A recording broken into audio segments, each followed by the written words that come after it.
এবার বিদ্রোহী কালীঘাট তৃণমূলে আরেক সদস্য রাজীব বন্দ্যোপাধ্যায় জিপি থেকে অভিষেক বন্দ্যোপাধ্যায় ছবি সরিয়েছেন। ভোটে ভরাডুবির জন্য অভিষেক বন্দ্যোপাধ্যায়কে দায়ী করে একের পর এক আক্রমণ শানিয়েছেন। তিনি বলছেন অভিষেক বন্দ্যোপাধ্যায়কে আগলে রাখছেন মমতা বন্দ্যোপাধ্যায়। বাঘ বলছেন অভিষেক বন্দ্যোপাধ্যায়কে না সরালে আমি আর থাকবো না। এটা শুধু আমার কথা নয়, তৃণমূল স্তরে কর্মীদের মনের কথা। যে যে আসনে আইপ্যাক অভিষেক বন্দ্যোপাধ্যায় বিক্রি করেছেন সেখানেই ভরাডুবি হয়েছে। অভিষেক বন্দ্যোপাধ্যায়ের জন্যই শুভেন্দু অধিকারী দল ছেড়েছেন। আমাকে জোর করে নন্দীগ্রামে শুভেন্দু অধিকারীর বিরুদ্ধে লড়াতে চেয়েছিল। আমি নন্দীগ্রামে দাঁড়াতে রাজি না হওয়ায় রেগে যায়।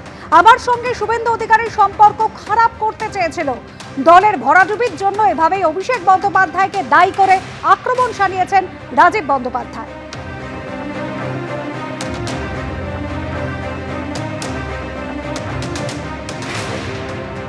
তিনি আরো বলছেন আবার রাজনৈতিক পারিবারিক জীবন শেষ করে দিয়েছেন অভিষেক বন্দ্যোপাধ্যায়। একে একে কাছের মানুষরা মমতা বন্দ্যোপাধ্যায়ের সঙ্গ ছাড়ছেন। ঠিক সেই প্রেক্ষাপটে আমরা রয়েছি রাজীব বন্দ্যোপাধ্যায়ের সঙ্গে, রাজ্যের প্রাক্তন মন্ত্রী এবং বিপর্যয়ের পরও মমতা বন্দ্যোপাধ্যায় যার প্রতি আস্থা রেখে হাওড়া সদরের দায়িত্ব দিয়েছেন সভাপতি পদে এবং পাশাপাশি রাজ্যের সাধারণ সম্পাদক তৃণমূলের। রাজীব দা, আজকে আপনার সঙ্গে কথা বলার একমাত্রই কারণই হচ্ছে হঠাৎ করে দেখা যাচ্ছে সমাজ মাধ্যমে আপনার যে কভার ফটো সেটা চেঞ্জ হয়ে গেছে। অভিষেক বন্দ্যোপাধ্যায়ের জায়গায় নিজের ছবি দিয়েছেন, মানুষের ছবি দিয়েছেন, এটার কারণ কি? না দেখুন, আমি কেন আমার মনে হয়েছে যে একটা জিনিস, যে সাধারণ মানুষের পাশে থাকবার জন্যই রাজনীতি করা। আমি এর আগে বহুবার বলেছি যে মানুষের পাশে থাকার জন্যই রাজনীতি করা। এবং যে কভার ফটো ছিল সেটা জানেন, নির্বাচনের কভার ফটো, আবার জিতবে বাংলা। এবং আমি ব্যক্তিগতভাবে মনে করি যে অভিষেক বন্দ্যোপাধ্যায় সেখানে কোনো স্থান আছে বলে আমি মনে করি না। দিদির এই সময় যারা সত্যিকারের দিদিকে ভালোবাসে তাদেরও মনের কথা হচ্ছে তারা কেউ আজকে চাইছে না অভিষেক বন্দ্যোপাধ্যায়কে। কিন্তু আমি কেন জানি না, বুঝতে পারছি না যে মমতা বন্দ্যোপাধ্যায় এখনও অভিষেক বন্দ্যোপাধ্যায় করে যাচ্ছেন। আমি দিদিকে হাত জোড় করছি যে দয়া করে আর অভিষেক বন্দ্যোপাধ্যায় করবেন না, আর অভিষেক বন্দ্যোপাধ্যায়কে বাঘের বাচ্চা বানাবেন না, আর অভিষেক বন্দ্যোপাধ্যায়কে ডিফেন্ড করার চেষ্টা করবেন না। কারণ এই অভিষেক বন্দ্যোপাধ্যায়ের জন্যই আজকে দলটার এই অবস্থা হয়েছে। মমতা বন্দ্যোপাধ্যায় যেমন আজকে তৃণমূল কংগ্রেস তৈরি করেছেন, তার জন্য তার যেমন সমস্ত অবদান, আর দলটা শেষ করার জন্য যদি কাউকে দায়ী করতে হয় তার একমাত্র দাবিদার হচ্ছে অভিষেক বন্দ্যোপাধ্যায়। আজকে ভাবুন তো, কেন বলবো না, আজকে দলটার এই জায়গা, আজকে শুভেন্দু অধিকারী আজকে কেন দল ছেড়েছে? শুধুমাত্র অভিষেক বন্দ্যোপাধ্যায়কে নেতা বানাতে গিয়ে, অভিষেক বন্দ্যোপাধ্যায়কে মান্যতা দিতে গিয়ে আজকে শুভেন্দু অধিকারীর মতো এইরকম একটা বলিষ্ঠ নেতৃত্বকে আজকে দল ছাড়তে আমরা বাধ্য করেছি। শুধু তাই নয়, একে একে আজকে যদি দেখেন যে প্রত্যেকে অভিযোগ জানাচ্ছে অভিষেক বন্দ্যোপাধ্যায়ের কাছে। এবং মনের জ্বালা তো বটেই। আজকে আমাকে কিভাবে আমার রাজনৈতিক জীবন বলুন, পরিবার বলুন, সব কিছু কীভাবে নষ্ট করেছে এই অভিষেক বন্দ্যোপাধ্যায়। আমাকে জয়েন করানো হলো, বলা হলো একরকম যে হ্যাঁ দলের জন্য কিছুদিন কাজ করো, তারপরে নিশ্চিতভাবে আমরা দেখব। কি না করিনি আমি বলুন তো। এই বিগত 21 থেকে 26 যদি দেখেন, যদি সব থেকে বেশি পরিশ্রম করে থাকে, সব থেকে বেশি কঠিন দায়িত্ব যদি সামলে থাকে রাজীব বন্দ্যোপাধ্যায় সামলেছে। আজকে যে জোর করে ত্রিপুরা আমায় পাঠানো হয়েছে, মমতা বন্দ্যোপাধ্যায় আমায় নিজে ফোন করেছেন, করে বলছেন তুই ত্রিপুরা থেকে কি করবি, তোর মতো একটা অ্যাক্টিভ ছেলেকে তো আমার বাংলায় কাজে লাগানো বেশি দরকার, তোকে তো বাংলায় আমি চাই ভালো করে কর, তাতে আমার দলটা আরও সমৃদ্ধ হবে। আমি সঙ্গে সঙ্গে অভিষেক বন্দ্যোপাধ্যায়কে বললাম যে দিদি এরম করছে, আমাকে আসতে দিল না। এই অভিষেক বন্দ্যোপাধ্যায় সব যত পচা লোকগুলোকে প্রত্যেক কটা জেলা ধরে ধরে আমি বলে দেবো, আমি তাদের নাম করে তাদেরকে আর জনপ্রিয় করতে চাই না। যতগুলো অভিষেক বন্দ্যোপাধ্যায়ের জেলায় যত নেতা ছিল একটা করে রেখেছিল, ওর একটা করে একদম বলতে পারি সেই স্বনামধন্য সমস্ত নেতৃত্ব ছিল প্রত্যেক কটা জেলায়, যাদের চোখ দিয়ে আজকে অভিষেক বন্দ্যোপাধ্যায় দেখতো, করে আজকে দলটা শেষ করে দিয়েছে, টিকিট বিক্রি করে দিয়েছে। আপনি ভাবুন, এই বিধানসভায় আজকে হাওড়ায় আমায় দায়িত্ব দিয়েছেন, আর সেই সময় এই অভিষেক বন্দ্যোপাধ্যায় তার ওই আমি আর তার নাম বলতে পর্যন্ত চাই না, সব পচার লোকগুলো যত বিভিন্ন জেলায় জেলায় অভিষেক বন্দ্যোপাধ্যায় যা কীর্তি করেছে, তাদের জন্য আজকে আমাকে হাওড়া থেকে আমি মানে শুনলাম, যখন আমার ঘোষণা হচ্ছে নাম, আমি শুনলাম আমার হাওড়া থেকে নাম বিধানসভায় আমাকে দেওয়া হচ্ছে ডেবরার মতো একটা আসন। অর্থাৎ এরা আমার রাজনৈতিক কেরিয়ার শেষ করেছে। এবং সর্বোপরি অভিষেক বন্দ্যোপাধ্যায়, তার মধ্যেও আরও একটা কথা আপনাদের বলা উচিত, আমাকে ইচ্ছাকৃতভাবে নন্দীগ্রামে লড়ানোর জন্য বলল। কারণ সবাই জানে যে একটা আমার সাথে শুভেন্দু অধিকারের ভালো বন্ধুত্ব হতে পারে, হয়তো আমরা অন্য দল করেছি, কিন্তু একটা সময় হয়তো একসাথে ছিলাম, এখন হয়তো আলাদা গেছি। আমাকে মাঝে বলা হলো যে তুমি নন্দীগ্রামে গিয়ে লড়ো। ভাবুন কোন নন্দীগ্রাম! আজকে আমি তো দায়িত্ব নিয়ে বলতে পারি, মমতা বন্দ্যোপাধ্যায় অস্বীকার করতে পারবেন, অভিষেক বন্দ্যোপাধ্যায় অস্বীকার করতে পারবেন যে আজকে নন্দীগ্রাম যদি না হতো আজকে মামাটি মানুষের সরকার আসতো না। নন্দীগ্রাম শুভেন্দু অধিকারী নিজের একটা গড়, সেখানে আমাকে পাঠিয়ে চিরকালের মতো তার সাথে সম্পর্ক যাতে শেষ হয় তার চেষ্টাও করেছিল। আমি যখন রিফিউজ করেছি সাংঘাতিকভাবে সে রেগে গেছিল যে আমি কেন রিফিউজ করলাম।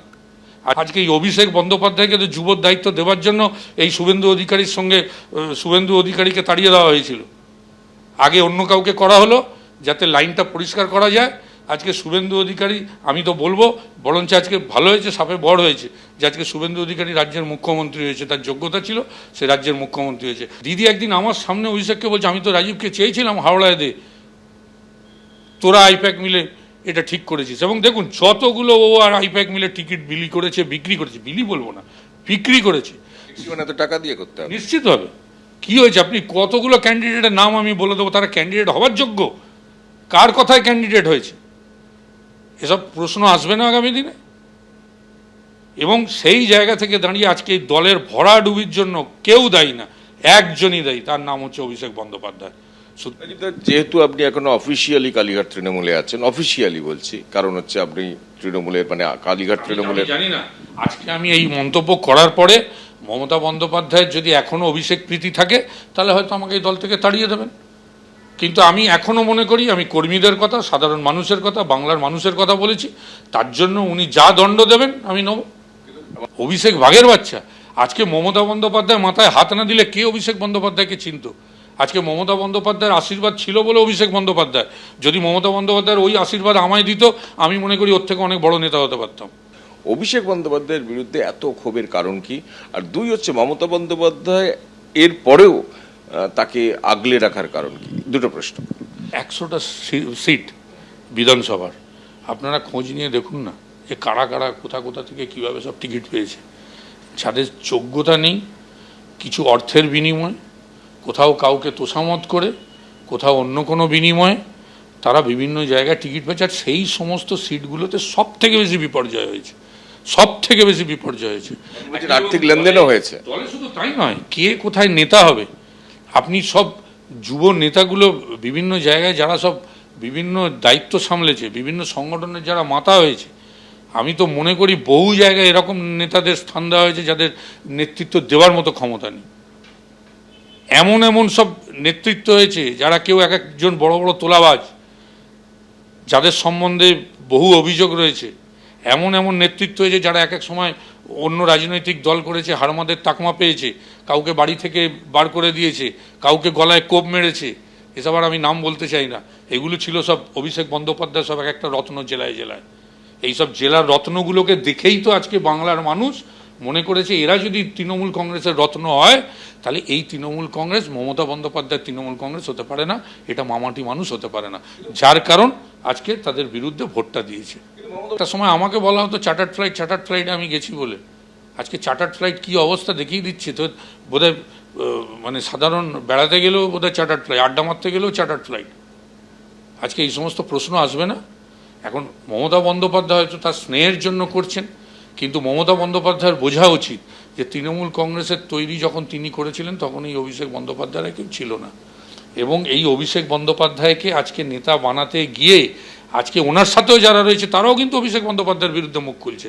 অভিষেক বন্দ্যোপাধ্যায়কে বাদ দিলে দেখবেন হয়তো সবাই আরও অনেকে হয়তো মমতা বন্দ্যোপাধ্যায়ের দিকে চলে যাবে।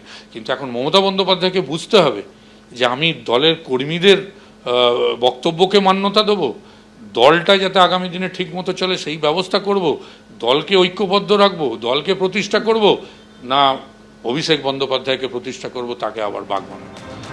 এবার বিদ্রোহী রাজীব বন্দ্যোপাধ্যায়ও। এর আগেও কালীঘাট তৃণমূলের একের পর এক নেতার শিবির বদল করেছেন, অভিষেক বন্দ্যোপাধ্যায়কে আক্রমণ করেছেন। তৃণমূল নেত্রী মমতা বন্দ্যোপাধ্যায় অভিষেক বন্দ্যোপাধ্যায়ের পাশে দাঁড়িয়েছেন। ফেসবুক লাইভে বলেছেন যে বাঘের মতন লড়াই করছেন অভিষেক বন্দ্যোপাধ্যায়। গত 15 তারিখ কি বলেছিলেন শোনান। অভিষেক অনেক খারাপ আপনাদের কাছে, বাহানা হয়ে গেছে ওটা।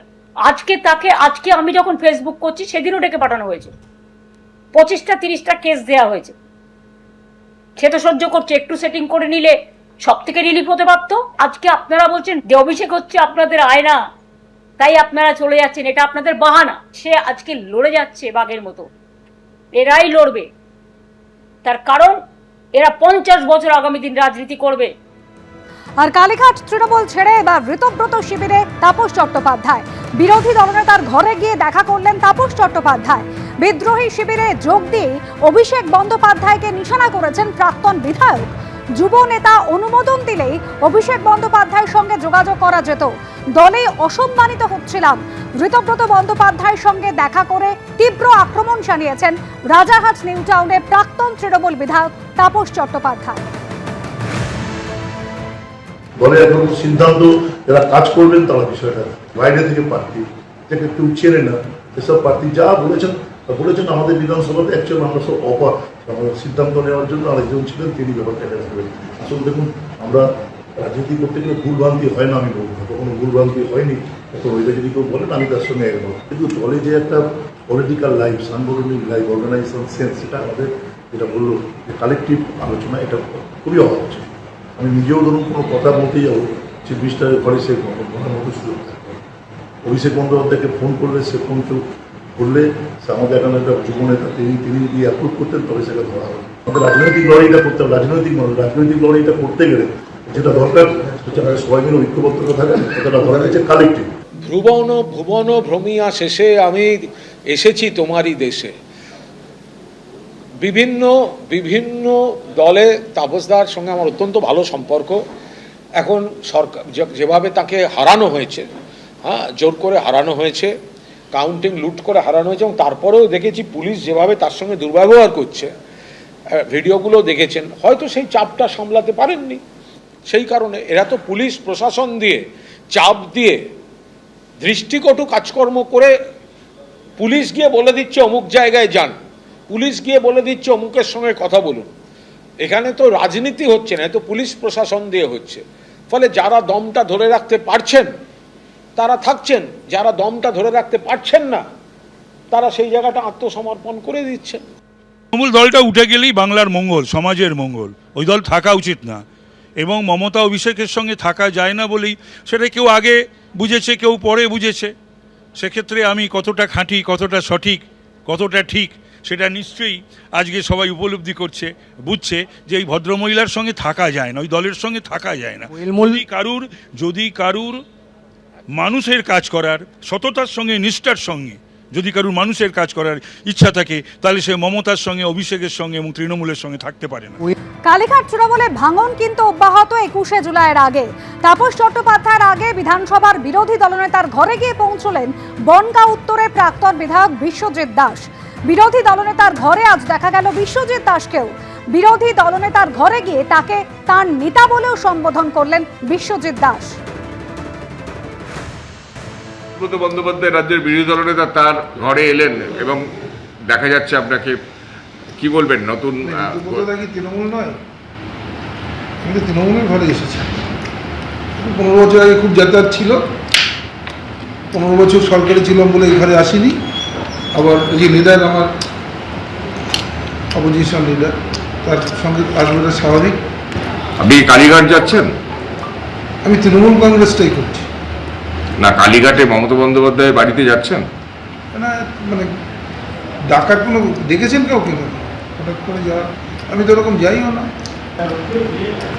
ঠিক এরপরে তো একটা অস্থিরতা তৈরি হয়েছে, কারোর সঙ্গে তেমন যোগাযোগ রাখিনি। তবে আমার নেত্রীর নাম মমতা বন্দ্যোপাধ্যায়, তো আমার ভালো লাগে যে আমার যে অপোজিশন লিডারও ঋতব্রত বাবুকেও আমি ধন্যবাদ জানাই যে তিনি কিন্তু প্রতিনিয়ত বলেছেন যে যা কিছু মমতা বন্দ্যোপাধ্যায়।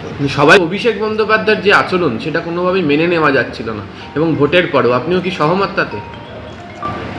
সকলেই যখন বলছে যে তার আচার আচরণ বা তাকে নিয়ে যখন একটা ওই যেমন এতগুলো এমএলএ যখন চলে এসেছে, আমি নিশ্চিতভাবে ব্যতিক্রম মানুষ নই। বিশ্বজিৎ দাসও বনগাঁ সাংগঠনিক জেলার সভাপতি, তাপস দাও বারাসাত সাংগঠনিক জেলার সভাপতি হিসেবে দায়িত্ব পালন করেছেন।